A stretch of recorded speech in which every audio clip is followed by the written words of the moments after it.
Yang kedua, konsep dan prinsip dasar. Kita bahas dulu beberapa istilah yang akan dipakai. Gaya. Nah, ini gaya bukan style ya maksudnya. Kalau ada yang masih bercandaan, oh ya nih karena kebanyakan gaya. Nah, bukan gaya yang seperti itu maksud saya. Jadi kalau dalam fisika, gaya itu adalah tarikan atau dorongan yang diberikan suatu benda pada benda lain, bisa terjadi akibat kontak langsung maupun tidak langsung. Misalkan gaya gravitasi ya. Gravitasi itu antara suatu benda dengan bumi. Itu tentu bukan akibat kontak langsung kan. Bumi dengan benda tersebut tidak kontak langsung. Coba kita lempar batu misalkan, atau seperti yang terkenal ya, kisah Isaac Newton menemukan teori gravitasi itu dengan dia lagi duduk di bawah pohon apel, kemudian apelnya jatuh. Nah, seperti itu. Ya, walaupun itu kisahnya belum tentu benar sih, tapi udah terkenal seperti itu. Nah, itu antara bumi dengan pohon, dengan apel itu tidak ada kontak kan? Nah, itu bisa juga disebut gaya. Apalagi yang kontak langsung. Contoh kita mendorong meja atau kita menarik kursi. Nah, itu juga tentu gaya akibat kontak langsung ya. Lalu berat. Nah, berat itu beda dengan massa ya. Bedanya apa? Kalau gaya berat itu akibat gravitasi bumi. Ya, jadi ada hubungannya massa dengan gravitasi. Sementara kalau massa itu selalu sama. Dimanapun suatu benda itu, baik di bumi, di bulan, di luar angkasa, massanya tidak berubah. Jadi massa itu merujuk kepada jumlah zat yang dikandung oleh suatu benda, sementara berat itu adalah uh, gaya yang dialami suatu benda tersebut akibat gerakan gravitasi. Mungkin pernah saudara melihat film ya atau video pendaratan manusia di bulan ya. Ya terlepas dari kontroversi apakah itu benar apa atau tidak, kita anggap dulu benar ya. Saya tidak membahas kontroversi segala macam ya. Jadi anggaplah benar. Di sana kita lihat astronotnya Neil Armstrong dan Buzz Aldrin ya, berdua itu melayang-layang kan. Jadi dia jalan, lompat, melayang-layang seperti itu. Nah, itu tentu karena gaya gravitasinya lebih rendah daripada di bumi. Sementara berat badannya tentu tidak berubah kan? Bukan berat badan, masanya ya. Massa tubuhnya tidak berubah, sama. Karena jumlah zatnya tetap. Tapi karena berada dalam lingkungan yang gravitasinya lebih rendah, sehingga beliau lebih ringan di sana.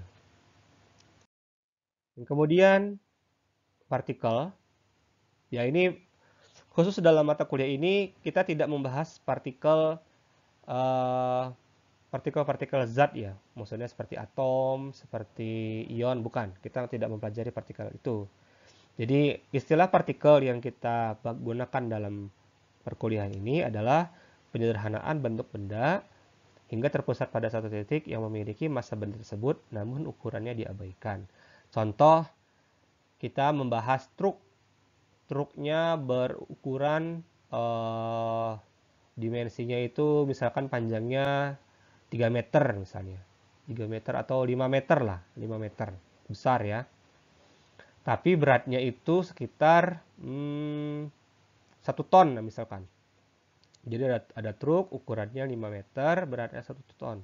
Nah, kalau kita sederhanakan dengan partikel, kita bisa menggambarkan truk tersebut sebagai satu titik yang kecil dengan massa 1 ton. Tapi ukurannya kita tidak hitung.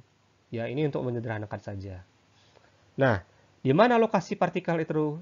Apakah di depannya, apakah di tengah, apa di bawah? Itu akan kita bahas di pertemuan yang nanti, yaitu titik pusat massa. Kita akan bahas letak partikel di mana. Kemudian, benda tegar. Nah, benda tegar tersebut, ya seperti udah saya jelaskan tadi ya, benda tegar itu adalah kombinasi sejumlah besar partikel yang jaraknya tetap satu sama lain hingga tidak berubah bentuk. Jadi kalau tadi saya bahas truk 1 ton ya, 5 meter, itu bisa dianggap kumpulan dari berbagai macam partikel. Ya, ini untuk menyederhanakan saja. Kita akan membahas beberapa hukum utama sebagai prinsip dasar mekanika. Yang pertama, hukum paralelogram atau hukum jejar genjang. Ini menyatakan suatu resultan gaya atau resultan vektor juga dapat dihasilkan atau ditentukan dari diagonal jejar genjang. Misalkan kita ingin menjumlahkan gaya A dan B. Nah, kita letakkan nanti vektornya dalam sisi jejar genjang. Setelah kita gambar, nanti ada diagonalnya kan, diagonalnya AC seperti ini. Nah, itu adalah resultan gayanya. Resultan gaya itu apa? Resultan gaya itu adalah jumlah dari vektor, hasil dari penjumlahan vektor. Kemudian hukum transmisibilitas gaya menyatakan bahwa kondisi keseimbangan benda tegar tidak akan berubah walaupun ada gaya yang bekerja dalam benda tersebut diganti dengan gaya lain yang besar dan arah yang sama dan masih dalam garis aksi yang sama walaupun diambil dari titik aksi atau titik asal yang berbeda. Ya, nanti kita bahas lebih lanjut. Kemudian hukum 1 Newton. Seperti yang semua udah tahu ya, hukum 1 Newton itu nama lainnya hukum inersia atau kelembaman. Menyatakan jika jumlah gaya yang bekerja pada suatu benda atau resultan gayanya itu 0, suatu partikel yang diam akan tetap diam. Sementara jika dia sedang bekerja dengan kecepatan spontan atau kecepatan tetap, itu tidak akan berubah keadaannya.